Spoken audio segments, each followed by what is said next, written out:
So what's new?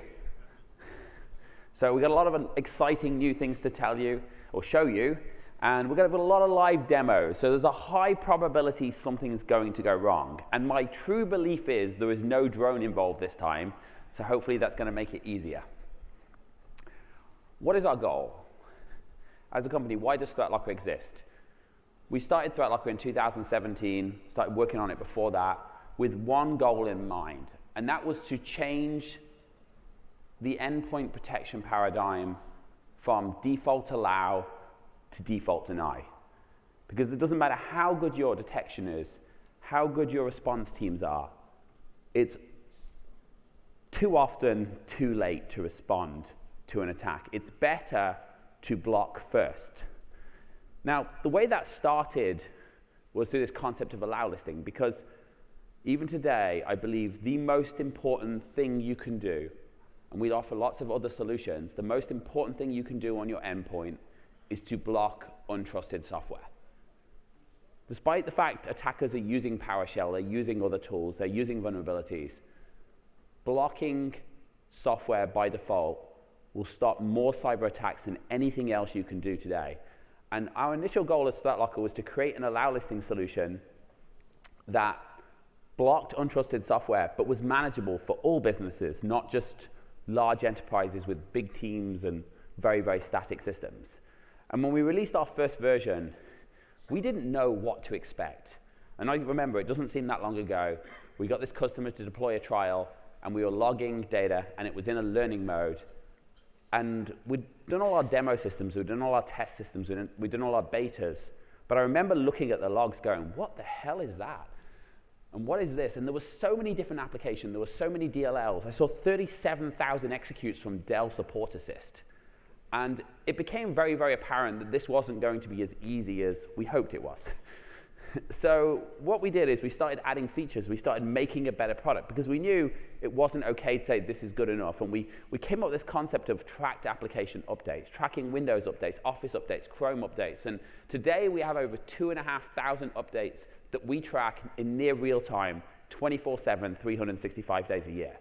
So whenever you're blocking software by default, you want to make sure that Patch Tuesday doesn't break your computers, or an Office update, or a Teams update, or of course Zoom, which always updates just before your meeting, never after. I just like someone in Zoom to change the leave button to check for updates now, and not the join button. From there, we realized that we couldn't just track existing updates. So we started building the most advanced learning algorithm in the world on how to permit software. And at the beginning, it wasn't that effective because we didn't have enough customers to feed it data. But when you install software in ThreatLocker, and it's not an app we know, we monitor what is happening with that software. And sometimes the software changes, hashes change, DLLs change, and that causes you future problems when you try and run the software again. And we knew that wasn't going to be acceptable. So what we started doing was taking that data and feeding it into a machine. And we started learning from it. So when you install software and it does strange things, and then somebody else installs the same software and it does strange things, we understand that that is normal behavior for this application. And then when the third or fourth or fifth or 20th customer installs that same application, we're able to make better decisions in real time. And probably the most of our R&D over the last 5 years has been spent on improving that algorithm. And then going into 2018, we did something completely crazy, and we released another module in ThreatLocker, and that was storage control, because our customers were coming to us saying, hey, you're blocking all the applications, but my users keep plugging in USB drives, and I can't see what they're doing with their files. So we added this storage control module, and it was almost a little bit of a sidestep. It was strange, because it didn't fit our business model, but there was a high demand for it. And that turned into, well, how can I see all of this? And if you remember the early days of ThreatLocker, does anyone remember here when we had no unified audit? We had application logs and storage logs, no? Yeah, I can see a few hands up at the back. We added this idea of a unified audit, a place where you can see all of your activity in one place. Now, the thing about storage control, it's not just about blocking USB drives. It's about controlling access to any storage, network shares, local documents, your desktop folder, USB drives, your backups, in a policy-driven approach. Now, this also allowed us to do something else, because now what we had is we had applications being controlled on what could run, and we had access to storage, to files, to databases, to see what was happening to your data. And what we realized is, wouldn't it be great if we could actually stop the applications that are allowed from seeing storage they're not? So we came up with this concept of ring fencing, which was very, very unique. Nobody else was doing it. And it was like, why can every application we run on our computer see everything that we can see? Did you know the average number of executables on a user's computer? It's somewhere between 500 and 700 executables. That's 500, 700 executables that can see your data, your files. And I know we love those executables and we trust them, but do we really trust that Logitech QuickCam support app to not eat our lunch if it gets compromised? Why does it need to see all of our files? So we're able to use the two products to build a third component, adding in network controls, of ring fencing, which has been incredibly successful at stopping fileless attacks, malware, and the weaponization of software. SolarWinds Orion. We were able to foil the exploit, if that's the correct word, because technically it was a backdoor, but we were able to foil it from doing anything bad. You know why? Because by ring fencing SolarWinds Orion, we said, well, you don't need to go out to the internet except to SolarWinds, so you can't reach out and get instruction from your attacker. The Exchange vulnerability. 2 ways that attack was stopped dead. One through allow listing, and one was through ring fencing. By limiting what IIS could do, we could literally stop that attack dead in its tracks. Now, these aren't small vulnerabilities. These aren't, hey, I got a pop-up, my computer went slow. These are business-ending vulnerabilities. One of our partners bought the Exchange vulnerability to us and pointed out we'd saved their ass a few years ago. Zach is still here today. It was a new customer of theirs. They'd onboarded them, and they saw this block. And when we looked at the file, we said, okay, it's just a batch file being blocked. What's the big deal? It doesn't seem like it's going to be malicious. So we went off and investigated it. Actually, Zach investigated us and then convinced me that it was really bad. So we then took it into our lab, ran that same batch file in our lab, ran the same exploit, and managed to encrypt every single device in a domain in 2 hours. So what seemed like a batch file running on login was nothing. Ring fencing, allow listing was able to stop this. Now, I want you to think about that.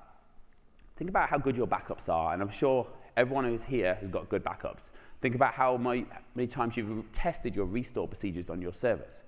Now think about this. You come in, you've got 2,000 computers on a Monday morning, and every single one of them is encrypted. How good is your backup then? If you've ever tried to give 2,000 users a new computer at the same time, not in the middle of a recovery, that is a nightmare. My passwords are missing. Why doesn't it save my previous email addresses that I typed last week? Why can't I find the button I press on to access my bank account? That's what happens when you give a user a new computer. Imagine that times 2,000, assuming you can recover these devices. So what we've done is we've continuously evolved this product to make it harder for attackers and easier for you to get into the system. Now, one of the biggest changes we made, and I didn't realize how much this is going to change our product, was our Cyber Hero approvals. Now, anyone here use Cyber Hero approvals? Anyone here use Cyber Hero support? We got Cyber Heroes in the back of the room? Say hi to the Cyber Heroes. So, Cyber Hero approvals. In 2020, we had this massive influx of customers who needed to deploy ThreatLocker fast. They were out of control. Their users were working from home, but they didn't want to train their staff or didn't have time to train their staff on how to use ThreatLocker. So we added an emergency system where we would do the approvals for you. Now, this changed things quite a lot, because when we did this, we actually got to see the impact of other customers using our product and not just us. And I remember sitting on the desk one day, so I came in and the Cyber Hero approvals were behind. And our support team are incredibly fast. They move like you wouldn't imagine. I was like, why is there so many approvals pending? There was like 30 minutes of approvals. And they're like, we just got an influx, we're busy, we're 1 million plus endpoints or something, give us a break. So I sat down and I started working on the approvals because we needed to get through it. So I was like, okay, bad, good. But what I realized, it was actually really hard to figure out if something was bad or good because it was a random customer and we're seeing this file and I was checking it, I was scanning it, I was putting it in our virtual environment, I was spinning up a VDI, I was running the software and making sure it's good. And I was like, this is a shit show. This is hard. And Now, the difference is when we did it in our own environment, it wasn't so bad because we always knew the source of the software. But in this case, I didn't know the source of the software. And I literally got my computer out and started writing code, and then I got the team involved in writing code, and I was like, no, we've got to fix this. And we introduced a testing environment. Now, the testing environment is absolutely awesome. Who here uses the testing environment right now? A lot more hands than last year. That's good. This is the best way to validate software. What happens is when you get an approval request like this one here, we can say it says Google Update. First of all, if it was Google Update, we wouldn't block it. So I go in and I check VirusTotal, and everything says it's good. Sophos, SentinelOne, CrowdStrike, the first two at the top say it's bad, but they say everything's bad. So I'm happy with that. But then I spin it up in a ThreatLocker testing environment. And what it does is it automatically, and this is not sped up, it automatically copies the file to that computer. I can run it, and we have a traffic light system on the top that allows you to see information about the file, all network calls, what system changes. We've even got credit card numbers on the machine. I think it's my real credit card number because money keeps coming off it. And VirusTotal data about all of the files that are discarded. So this Google Update, obviously not good, so we can discard it. And this might not seem like a lot, but these are the features that we're adding to make the process easier, smoother for everyone who uses ThreatLocker. So the approval, or the non-approval in this case, takes minutes and not, hey, I want to test this in my own environment because I don't trust the user. I'm going to skip. Now, beyond that, we've also continued to evolve. Customers would come to us and say, hey, I approved this software for this user. They have a printer. I approved it. ThreatLocker allowed it. And now the user's mad at ThreatLocker because it's asking them for an admin password. I was like, but it was asking for an admin password before ThreatLocker existed. And they said, yeah, but they don't see that. They saw ThreatLocker block it, and now it's asking for an admin password, and they're blaming ThreatLocker. So like, well, what's the challenge here? Well, we need to install the software seamlessly.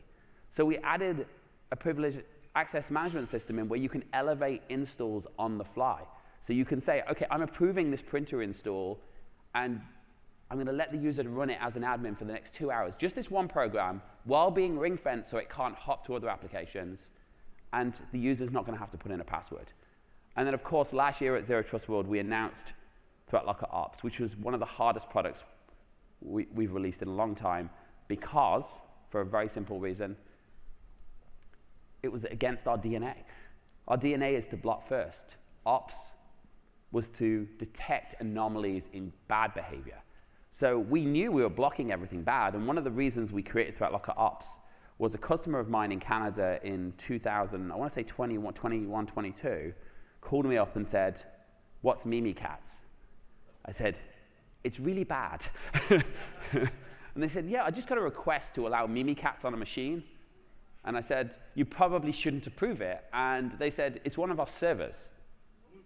I was like, oh, this doesn't sound good. So we logged into their server, we logged into ThreatLocker, and they were running an EDR. And what had happened was an attacker had connected to their server on port 3389. Yes, they opened 3389 on the internet. And they had logged in as an admin, and they'd created another admin, and they'd done various other things. And they were on this server for 3 days. The first thing they did when they logged in was stopped the EDR, which had tamper protection, but apparently not great tamper protection. And then they just kept trying to run bad stuff. They tried to run Mimikatz, they tried to run advanced IP scanner, they tried to run ransomware. They tried a lot of bad things. 3 days, 8-hour shifts. You know they were socialist apparently because they wouldn't work overtime to get the data. So 3 days, 8-hour shifts. And you could pretty much tell where they were coming from. Outside of we could see the IP address coming, I think it was from Russia, coming from Russia. It was nighttime shifts. They were literally running overnight and they'd finish. Now, I want to say, when I said to the customer, you need to shut down RDP, their response was, we can't do that. The customer will be mad. And I was like, they're going to be more mad when their screens are red with CryptoLocker. But they decided to shut it down at night at that point, and they did come up with a solution to put RDP with the gateway properly. However, what I realized is we're seeing, when we look through the logs, it was very obvious this server had been compromised. It was very obvious that someone was trying to do bad stuff. And it was great that we'd blocked it for 3 days. It really was. It felt good that we'd blocked it. It felt good that the attacker hadn't been able to bypass our tamper protection. But it wasn't good enough. I was like, we need to tell the customer that this is happening. So we created ThreatLocker Ops. And the idea of ThreatLocker Ops was we want to tell you when we know something bad is happening. We can't know everything that's bad, but we can run all of the indicators of compromise through ThreatLocker ops. We can look at the MITRE ATT&CK framework, we can look at CISA, we can look at all techniques, tactics, and procedures and tell you if someone's trying to execute them. Meanwhile, and this is the important part, blocking first. Because even if that customer was just running an EDR, and let's just assume the EDR had not been disabled, couldn't be disabled, it wouldn't have helped them because it was within 10 minutes they tried to encrypt files of being on that machine. So by using a zero trust approach, by denying first and combining that with detection and response, that helps. Now, it's been very difficult, and ops eventually came out of beta a few weeks ago, and since then, it's enhanced dramatically. And one of the things that we were able to do to make it better was we started monitoring policies on behalf of our customers. Now, I want to switch gears and talk about product research, because there was another question that came about last year, which was, why can't I have this piece of software? So a customer came and said, yes, we're telling our users they can't do this, but they want to know why. And this seemed like a reasonable question. And I said, well, it's garbageware, tell them that. But that wasn't enough. Now, we had a customer, it was a government agency, and yes, it was in Florida. And not a customer, I'll rephrase that. We had a prospect, it was a government agency, and it was in Florida. And they had done a trial of ThreatLocker. And like most IT people that do a trial of ThreatLocker, they fell in love with it. Like most Florida politicians, their managers weren't going to pay for it. So we gave them a parting gift, and we set up a small team to research all of the products that were running on their system, and we created what was called a health report for them. Now, when we got on the call with them, the first thing I said to this customer was, hey, you're running this dark mode extension, and I said the name of it. I said, do you know what it is? It's running on nearly all of your computers. It was a browser extension. And he said, yeah, it's really great. And he actually started showing me it, how cool it was. So I said to him, okay, it's really cool, but do you know that it can see all of your passwords that you enter in all of your websites? And he said, no, is that bad?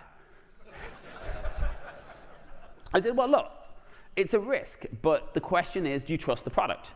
And he said, yeah, it's a good company. I said, at some point you have to accept a risk. And do you trust the company? He said, yes. I said, okay. The next thing I did was pulled up the health report, and I'm going to show you a health report in a moment. And I said, this is where it was made, in Russia. Do you still trust it? And immediately he's like, we got to block this, turn it off our machine. And the reality was, he didn't know. Now, this wasn't the scariest part of it. I said, what remote access tools do you use? And I can't remember. He told me one of them, and I can't remember which one it was. I said, is there any others? He said, no. I said, oh, you've got 6. He said, no, we don't. And one of them, Glavsoft, had an active session to a Russian IP address. This is a government agency inside the United States. Okay, be it a Florida government agency. I know everyone from Florida would like to cut it off at the top, but there's some Floridians here, so go easy. But this is a government agency inside the United States that had 6 remote access tools running on their machine that they did not know about. And this report helped highlight the issue. And by them taking it to their managers, you know what happened? Nothing, because they're still Florida politicians. So I want to quickly jump into the demo mode, if we don't mind switching to the computer, because I want to show you what this product research looks like. And if you haven't had a chance to look at it at the ThreatLocker portal, we may not have updated all your apps. Believe it or not, we have over a few million endpoints. We log billions of rows every hour of data. So we're going back and we're updating research on historic products as well. But if you have had it updated, you'll be able to see it, and you'll be able to see certainly some of your products. Historically, when you went into ThreatLocker and you looked at a list of applications you were running, you got exactly that. You got a list of applications that you were running and nothing more. You didn't know what they were. You'd see something called Cooper, or you'd see something called Adobe Reader. And you'd say, I know what Adobe Reader is. It makes sense. However, that wasn't enough. Companies said, I need more data. I need to know what my risky applications are. So we started researching, and I have no idea what this is, by the way. So we started researching. So I have one T1AAA battery. And, oh, this is a testing app. Because I'm in the wrong portal, that's why. Let me switch portals. There you go. This looks a bit better. OK. So we can see here a list of applications. So in the top of the list, we can see information about what countries it was developed in. We can also see what it has access to in our environment. And this defines your ring fencing policies, because remember, every application can see all of your files. So in this case, it can see all of your other applications. So it can see PowerShell. It can't see your files because we've got it ring fenced, and it can't see the internet because we've got it ring fenced, but it can make changes to your registry. Now, if I click on this, it will give me extra information about it. And I know this is blurry, but what it will do is it will show me a risk score, and we calculate that two ways. One is the probability or possibility of it being exploitable or used against you. Now, 7-zip is compression software, which has encryption capabilities in it, which means it's actually relatively high risk because it can be used against you. Not to say you shouldn't use it, but there's a risk associated with it. The other thing we give is a business rating. And the business rating allows you to say, well, is this likely to be used in a business environment? Now, the reason we give you those, you should be looking at all of your applications, is so when you've got 500 applications, you can prioritize the combined score of which ones to look at first. Because if you take something like SAP, there's probably 40 or 50 CVEs for SAP. However, it's a high business use application, so are you going to block that or remove that from your environment faster than you'll remove Angry Birds, which has little risk but no business rating? So we give you two scores. We tell you what it does, and I know the screen's blurry, but we can see this is compression software. It's an independent developer. We also show you what countries it was written in. Again, just because it's written in Russia doesn't mean it's bad. We decided to remove 7-zip from any of our systems because it was made in Russia, and some of our customers are federal government agencies, so we don't want to take. If the risk is 0.0001, the risk is too high. But we can see what countries it was written in, and that allows you to make better decisions, more informed decisions on what's happening. Any CVEs will also show you, and then we can see which policies, computers it's assigned to, and we'll give recommendations. So we call out recommendations like, if this is needed for business, then consider ring fencing it to limit what it can access. So if you want to mitigate risk, well, 7-zip doesn't need to access the internet. There's no feature in it that accesses the internet. Do we think there's a backdoor? Absolutely not. But if there was, or if someone exploited it, stopping its internet access would be a really useful task. Stopping it see your protected file shares, really useful task. And we can do that with our policies. We can also filter by things like categories or country. So going back to the state of Florida, because why not? At the end of the call, the guy said to me, can you remove all Chinese software and block all Chinese software on my computer? And I said, no, I can't do that. Well, I can, because that's exactly what we do, but I really don't recommend that. And he said, well, why not? We shouldn't be running Chinese or Russian software. I said, well, you find a webcam made in the USA then. But we can go through and we can filter to decide how do I mitigate risk, because it's not uncommon for China to implant malware in their software. It's not unheard of for Russia to do the same. So if we go through here and we filter by certain countries and we can look at what they have access to, we can reduce and mitigate those risks. So we can say, hey, these countries, what can I do to mitigate the risk? And we can filter by categories, by browser extensions, by games, remote access tools, and this really helps you identify what's happening in your system. Now, the other part of this is the health report that we generate for you to be told, if I can just go back into my downloads folder, for you to give to your managers, to your board. And what you would expect is when you give a rational person a report saying these are our risks, this is what can access our data, you get a rational answer. If you don't work for the government, it's going to be very easy. I apologize for everyone who works for the government here. So we will give you this report, and this report serves two purposes. One is we're going to show you where you've got poor configurations in your environment. So in this case, I've got 5 computers installed and only 2 of them are secured. So I've got poor configurations. We'll show you summary information. We'll show you high risks. What we realized is the first time we created one of these reports, when you give somebody a list of 500 applications, you know what happens? Nothing. They don't read it. If you give someone a list of 6 or 8 applications, they do something about it. So again, giving that risk rating, here's your report, here's the 6 most important applications you should review, and we can show them in the environment based on their score, and then we'll give you the full list at the end with any extra information about that health report. If we don't mind switching back to the PowerPoint. Okay, I probably should have remembered this. We also want to expand this ability. So one of the things we've done in ThreatLocker is focus about how can we get less approval requests. Now, the nice thing about using allow listing, and I spoke to an MSP yesterday who said, we've doubled our user base and barely increased our staff. And the reason they said this was able to happen is because they were managing their IT. And when you manage IT properly, now you don't get this benefit immediately, you're now not fixing issues because people broke things. And when you stop untrusted software, you stop trialware, you stop games, you stop Chrome extensions, PCs don't go slow, Dropbox doesn't fill up your hard drive with space. So they said the tickets we get from allowing new software are massively offset by the less IT work we're doing. But we wanted to expand this. So the first thing we did is 2 years ago, maybe more than that, we added a field in the pop-up, because when something gets blocked in ThreatLocker, it pops up and says, hey, this software has been blocked. Do you want to request access? In the old days, the days where that attacker requested access to Mimikatz, they didn't have to put a reason in, or it didn't even ask them why they wanted Mimikatz. It just let them hit request. So I guess the attacker thought, maybe I'll get lucky, hit request, and we'll approve it. So we added a box in there that says, why do you want this software? And we have a lot of servers, a lot of requests, and something happened when we added that. The number of requests went down so much just by asking the question, why do you want to run Angry Birds? The number of requests went down so much, our PRTG alerts went off the chart.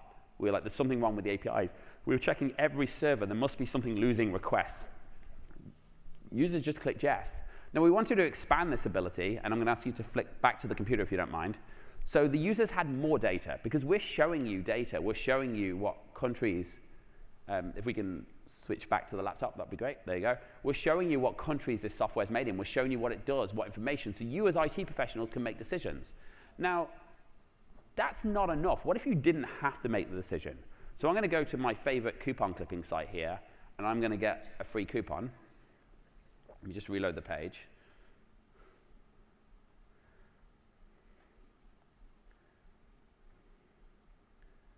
And ThreatLocker blocks my coupon. So as a user, I'm going to do what I always do. I need my 20 cents off my order, and I'm going to request it. Now, I'm going to read what this says, because I know it's a bit blurry even for me up here. But at the top, it says, hey, to protect you from cyber threats, we've blocked the Chromium extension Cooper from running on your machine. This is a shopping tool, and it's a browser extension. If this software was executed, it will have access to the internet. It will also have access to all of your passwords, which was validated by our team, because not all Chrome extensions have access to your passwords. This one does. And it will also have access to all of your web data, so your bank statements or anything else you look at. The developer of this software operates in the following countries, most importantly, China. And do you want to still request this software? Now, I'm intrigued to see, does it lower the requests? I have a very, very low bar for users, but I'm hopeful that we get at least 30% less requests. Do you want to send your passwords to China? No is the answer.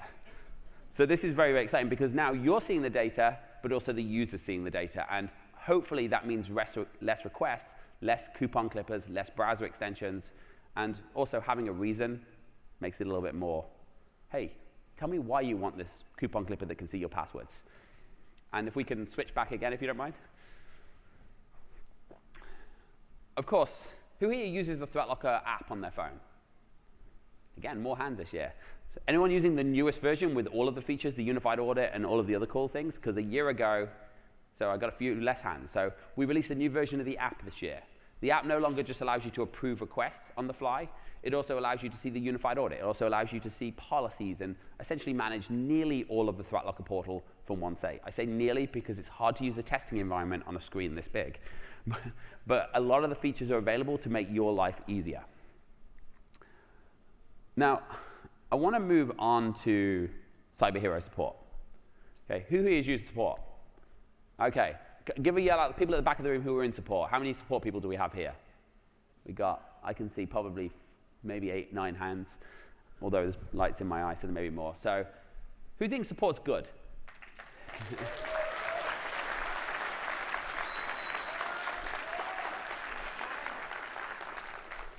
So one of the things we did when we started ThreatLocker was we realized that we're trying to convince people to change the way they operate.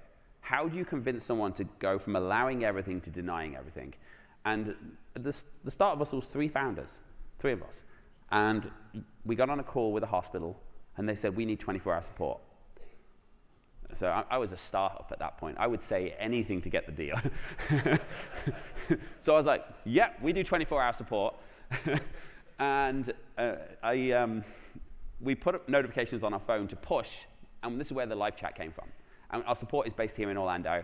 And we put notifications on our phone to push alerts to the phone if someone comes into support. And Apple notifications, not so good. So we actually took it one step further. We actually installed ceiling speakers through our entire house, that every time someone came in the queue, it echoed through the house. Now, we had 2 customers at this point.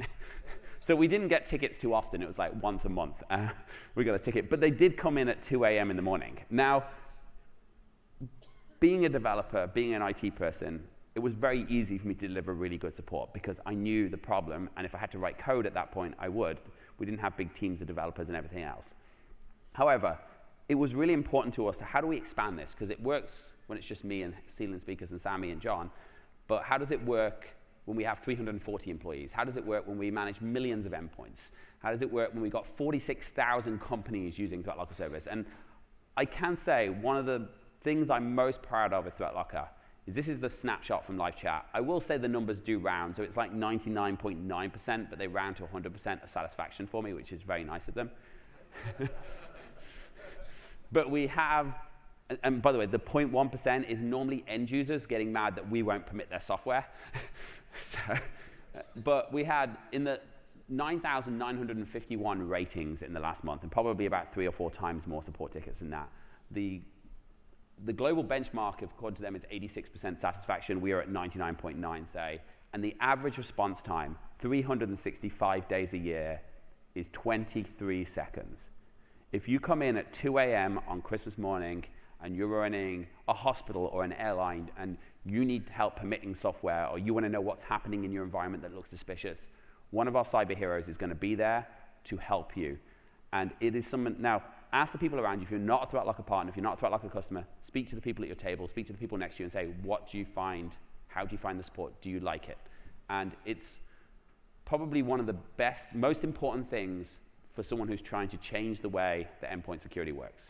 Now, I want to start talking about the new stuff that we're getting, because I've talked a lot about what we've done and added some new features in there. So I want to bring Rob Allen to the stage, who's our Chief Product Officer, or Chief Pineapple Officer, otherwise known as. I was waiting for that. I've been upgraded from Pineapple Officer to Product Officer. So maybe a little bit of a history. So who here has worked with Rob before? Yeah, couple of. Can I just say, before you say whatever you're going to say, I think we're missing out on a big opportunity here, Danny. We have an Irishman and an Englishman on the stage. Where's the Scottishman? All we're missing is a Scotsman to make a really bad, really un-PC joke that'll get us all cancelled. Is there any Scotsmen in the house? I don't think anyone this side of the Atlantic understands the Paddy Irish, Paddy English, Paddy Scotsman jokes. I'm sure they do.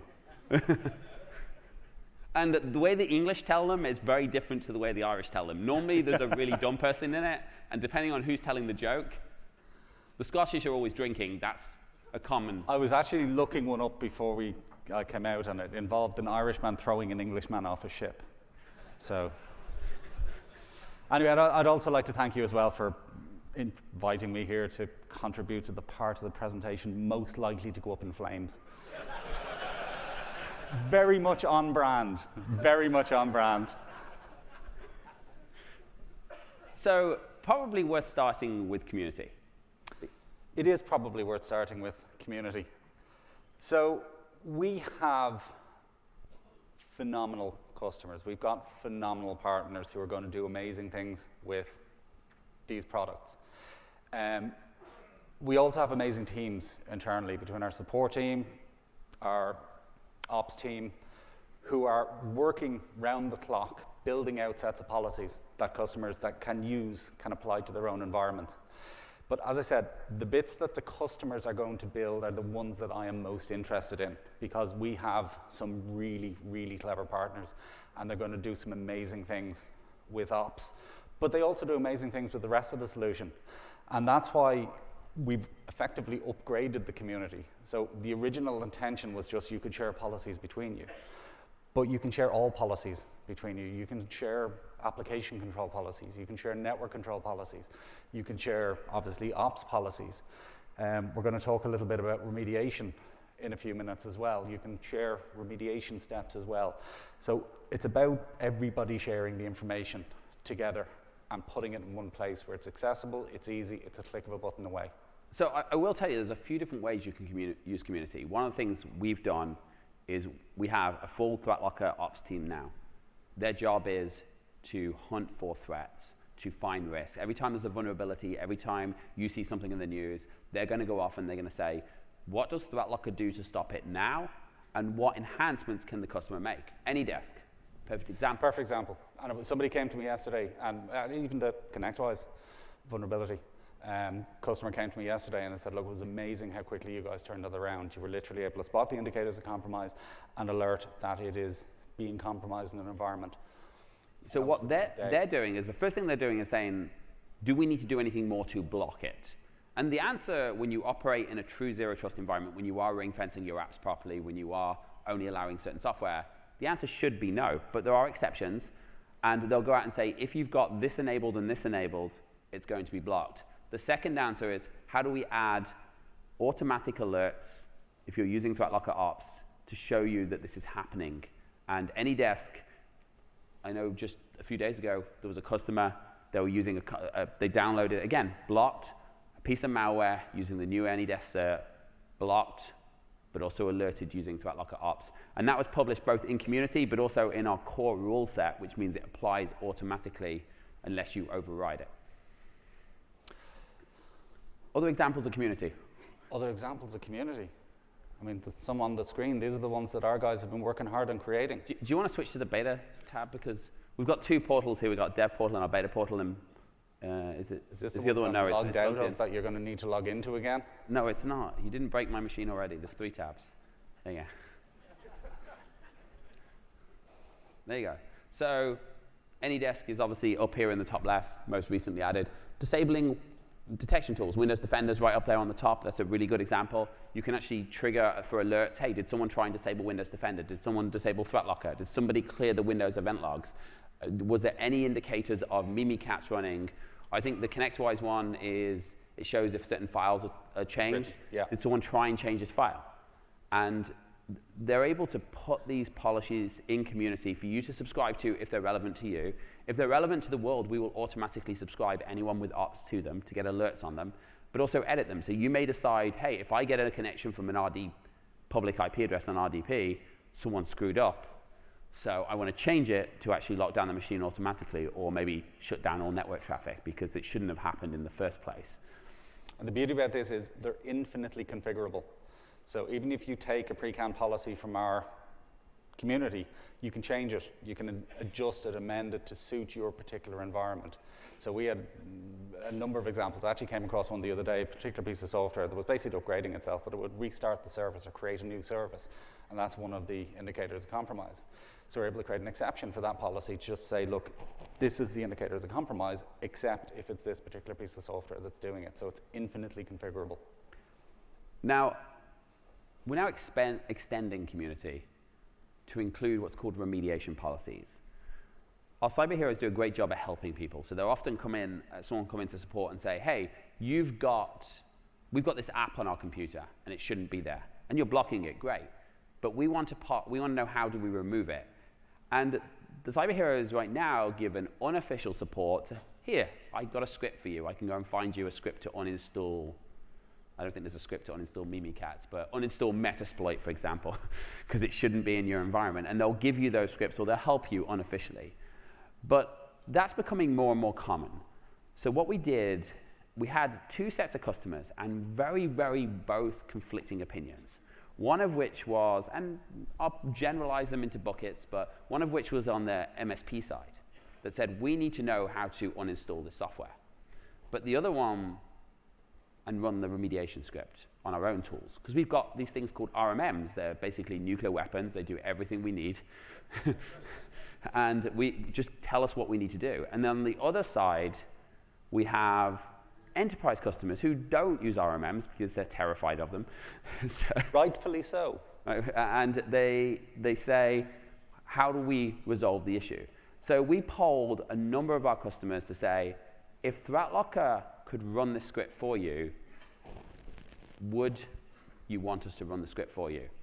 And half of them said, we will jump out of a building if you say yes, you can run the script for us.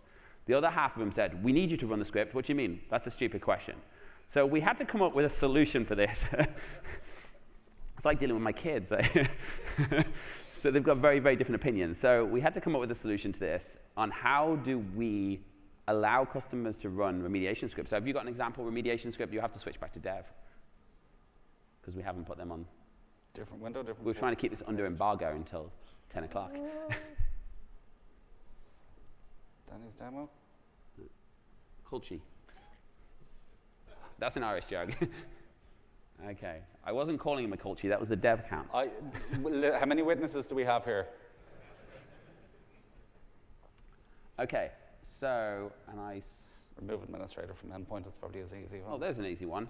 So simple. Really, really easy one. Hey, remove bot administrator accounts from the endpoint.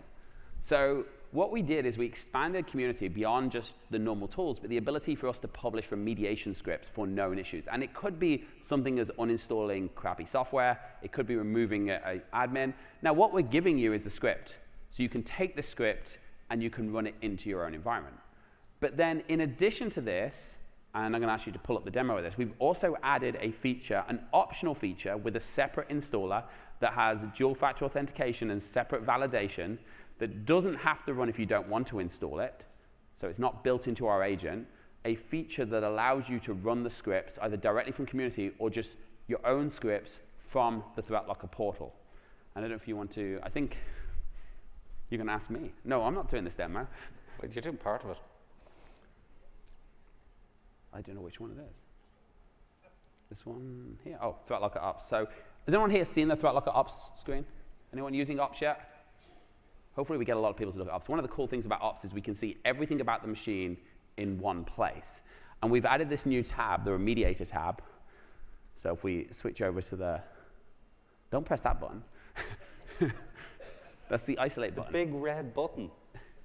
So we can immediately, now the cool thing about this is it is a separate service. You do have to have dual factor enabled. We are adding multiple controls on what you can do in the environment. However, it allows you to do nothing. Oh, get a console to the machine where you can either import the community scripts or run them by yourself. But again, it's a separate service, which hopefully satisfies both sides of the room here and allows the customers that need the ability to run remediation scripts on their machines in one place, and we can pull them straight from the community. But the customers who have their RMMs, who don't need another tool, not be able to access this tool. The beauty about it is you have all the information you need to make a decision about what needs to be on this machine from this screen. You can see, obviously, the alerts when they happen. You can see the executes. As Danny said, you can see known threats. You can see everything that happens on the machine. So you never need to go outside of the screen. You don't need to jump back into the unified audit, do advanced searches, any of that kind of stuff. All of the relevant information is on the screen here. And in addition to this, although it seems to vanish the button, is we have the, maybe that has to be turned on separately, is we have the ability to also delete known threats from the machine. So when the user gets a message saying, hey, there's a piece of malware in their downloads folder, you can remove that file off the machine straight from the one location. So you don't have to go to their machine and remove it separately or rely on a separate antivirus to do that. So if we can switch back to the slides, please.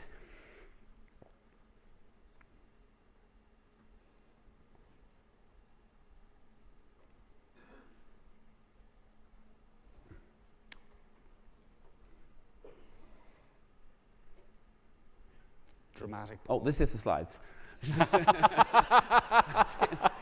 There was a picture of community. I was like, are we going to move back? Now, I want to talk about Ops because Ops has been the most the biggest change to the ThreatLocker platform in the last 3 years, I'd say, since we released ring fencing. And it is important because when we see bad things happening, we want to alert you. We want you to know about these things. And what Ops has allowed you to do is take all of the knowledge from ThreatLocker, cross-reference with all known indicators of compromise while blocking in advance. But just like with ThreatLocker allow listing, what we found is by us being responsible, we make better products because we have to work with it. We have to deal with it. And if we're looking after your approvals, we make better products because we're having to do that every day, and we want those approvals to be better every day. So the biggest and the most exciting thing we're announcing today is the same cyber heroes that are offering you 23-second response team. Same cyber heroes that approve your software, validate your software, and research your products. We're now announcing that they're also offering cyber hero detection and response services. So in the event that you see something bad happening, or we see something bad happening in your environment, the cyber heroes are going to have your back. And I want to demonstrate this. This is where Rob's going to fail. I'll walk off stage this way. But we're going to demonstrate what this looks like in the real world. So do you want to switch back to the computer? And we want to connect to, or you want me to be the bad guy? You're the bad guy. Yes. You're bad Danny. I'm good Danny, apparently. You're good Danny. We've attacker Danny, we've defender Danny. Okay, so this is either going to work epically well, or it's going to fail disastrously. Hilariously. Okay, so I have a special server here, which I'm going to connect to. And if it hasn't been hacked, it's been open on RDP for nearly an hour on the internet. So I'm going to connect to my special server on the internet through RDP, which is in AWS. And I don't have a red screen, which means it's good. And I have no dual factor on it because I'm a true victim. Okay, but I'm actually the bad guy, so great. I'm on your server. What can I steal? I want to encrypt your files. I want to get your money. What's the first thing I'm going to do when I go on your machine? I've forgotten what I'm supposed to do now. I think... Might as well scan the network and see what else is out there. Yes, thank you.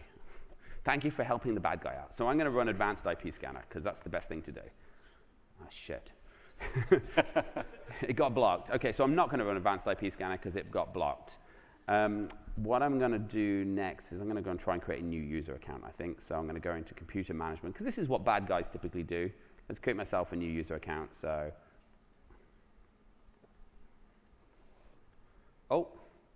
so I have a pop-up in the bottom right corner of the screen asking me if I'm an IT professional on the computer. Are you an IT professional on the computer?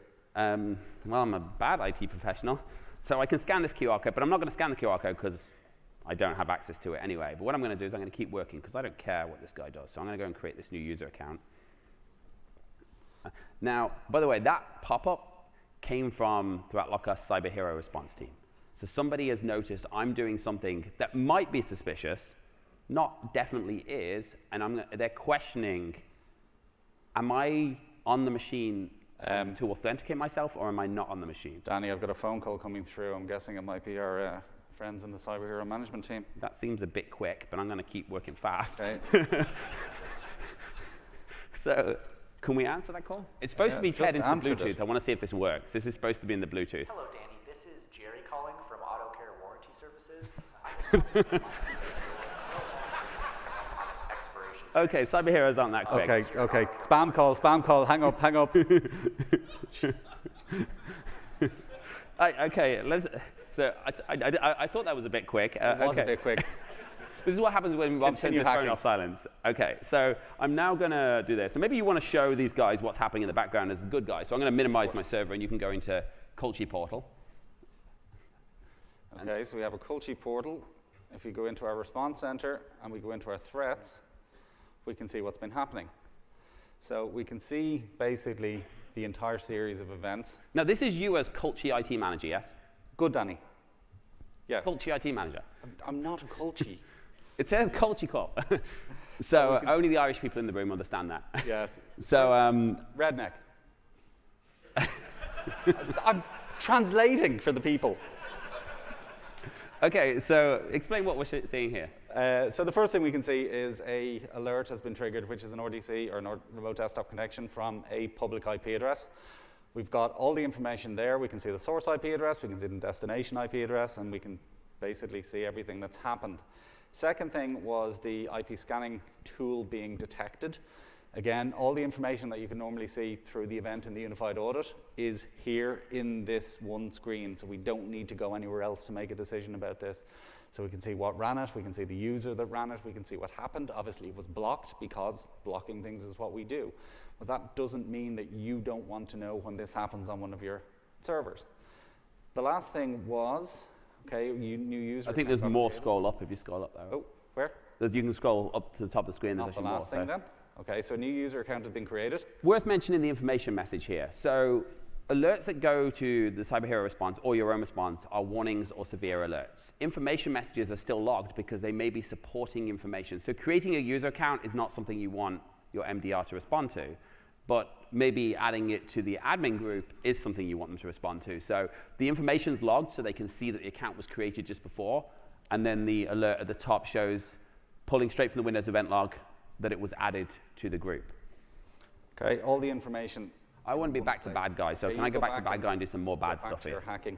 Okay, so I'm going to go back to bad guy, and I'm going to, is your warranty still calling you? Okay, so I'm going to do something that's really bad now. This guy's pissing me off, so I'm going to close him out. And I'm going to run Mimikatz. Try to run. Oh, this ThreatLocker stuff is really... Okay, so you know what? ThreatLocker's annoying me. So what I'm going to go into here, and I'm going to stop ThreatLocker from running. And, oh my God, tamper protection. And I'm just going to keep working on this. And what else can I do on this machine? So I've turned off ThreatLocker. I wonder if I can go into system config. See if I can reboot this baby in PowerShell. How do you open system config to? Is there anything else? Is there anything else I can do bad for now? I'm going to reboot in safe mode. We'll try and disable the ThreatLocker service. Did you put your phone on Do Not Disturb? Because I know someone's looking at this. I don't think so. Okay, I'm going to try and stop it here. No. I'm trying to disable it. No. What's the Red Rabbit script? Let me go and download the Red Rabbit script, see if I can use that in that IP scanner.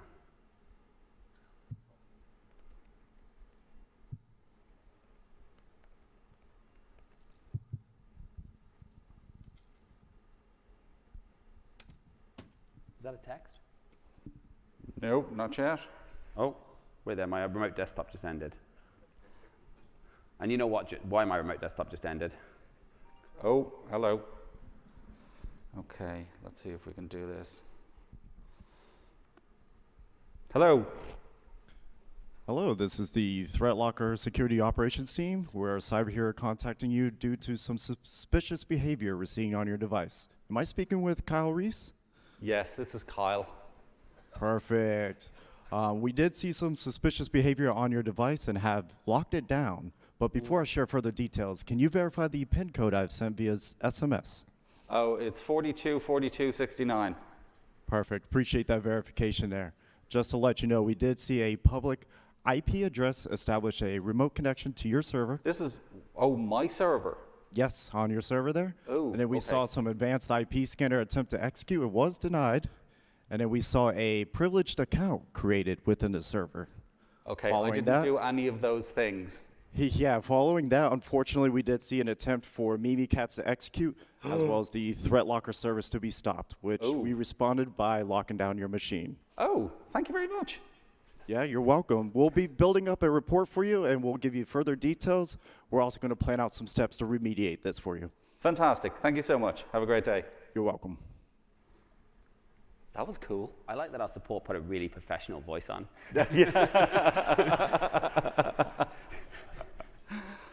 Okay, now I can actually put my phone into Do Not Disturb. They should have used your voice on AI. It would have been better. Oh, So if we can switch back to the slideshow as well. But I think the point is, guys, we're here to get your back. Whether you're using ThreatLocker Ops and using as a tool yourself, we're getting to see these alerts. We're getting to remediate them for you faster. And if you're ThreatLocker CyberHero detection and response, managed detection and response, or whether you're just using ThreatLocker Ops, it makes the ThreatLocker product better. Because the more we understand our product, the more we manage our product, the better we can make it for you, and the more attacks we see. Now, as we can see, nothing bad happened because nothing could happen because we operate in a least privileged world.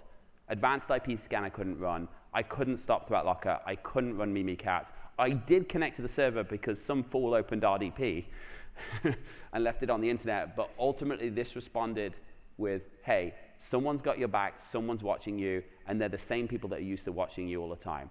If you want to find out more about the ThreatLocker Cyber Hero Detection Response, we do have some special deals for those who are signing up at the show. Why wouldn't we? So the account managers at the ThreatLocker booth can talk to you about it. Now, the nice thing about this is we can offer it cheaper. Now, I know cheaper is never good, but think about this.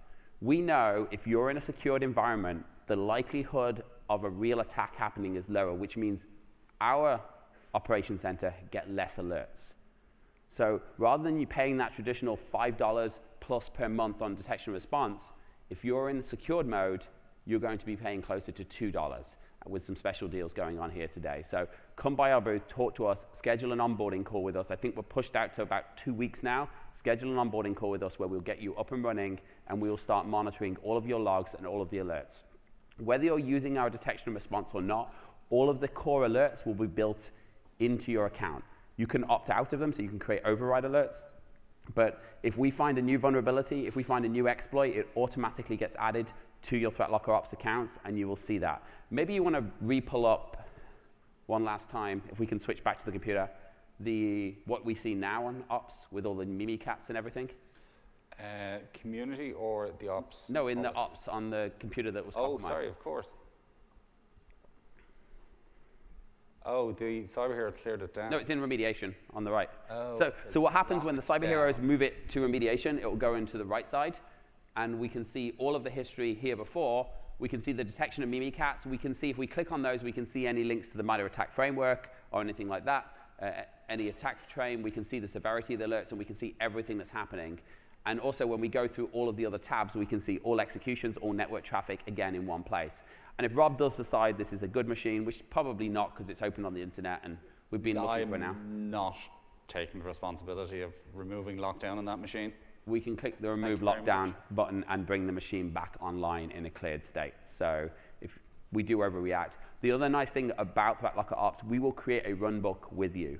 We will discuss what your needs are, which policy should apply, which policy shouldn't apply, how aggressive you want to be on lockdown. Typically, in our default scenario, if we see something like the first two things, we're going to send that challenge to you. Scan your QR code, tell me you're the IT guy, or things might get messy here.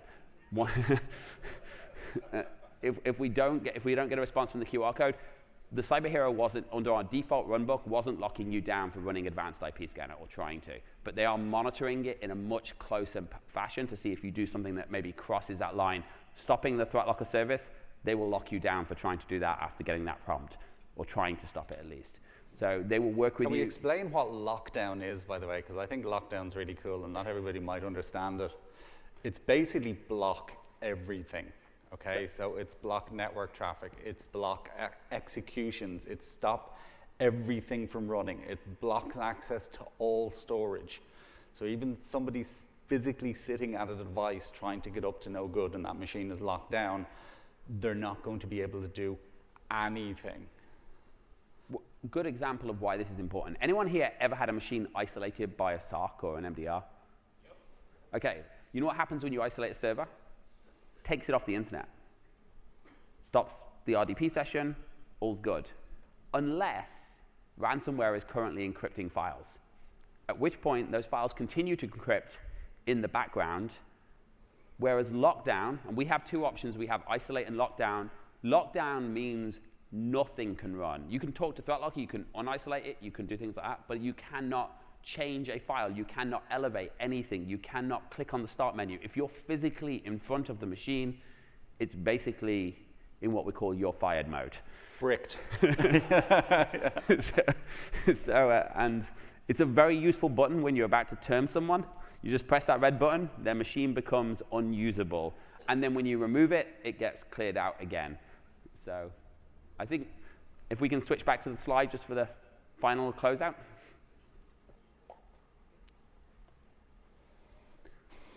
And OK, so that's ThreatLocker Zero detection and response. Hopefully you guys will look at our managed stuff. If you're interested, like I said, go to the booth. The guys can help you out. They can get quotes for you. And if you have any other questions for me, please join us. And we thank everyone here who is a ThreatLocker customer already and are using our tools. And hopefully we get a few more partners and customers going forward. Thank you very much. And thank you. Thank you all very much.